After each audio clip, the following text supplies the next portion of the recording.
இதெல்லாம் யாரா இப்படி பண்ணுது? நிஜமாவே மறண்டியா நீ? என்ன பாஸ் நீ எங்களுக்காக பாரில் சண்டையெல்லாம் போட்ட காசெல்லாம் சும்மா கரணை மாதிரி எடுத்து கொடுத்தியே. காசு கொடுத்தனா? அதை கூட மறந்துட்ட? இதுக்கு தான் எப்போ குடிக்க போனாலும் பாக்கெட்டில் 100 தான் போவேன். இல்லாட்டி போதையில் கண்ட கண்ட நரப்பெலுக்கெல்லாம் ஊதாரத்தனமாக சொல்ல பண்ணிடுறேன். சை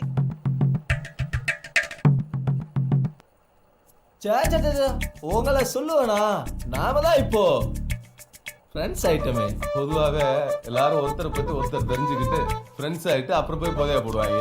ஆனால் நம்ம போதையை போட்டுட்டு ஃப்ரெண்ட்ஸ் ஆகிட்டு இப்போ ஒருத்தரை பற்றி ஒருத்தர் தெரிஞ்சுக்கிறோம். புதுசா இல்லை? எல்லாம் புதுசாக தான் இருக்கு. நான் கிளம்புறேயா. ஏய் எங்கேயா போற? வேலை இருக்குப்பா, 2 VIP வெயிட்டிங்கு. சரி இன்னைக்கு சாயந்தரம் வருவீங்களா? வைங்க பாருங்க. கண்டிப்பா. நீ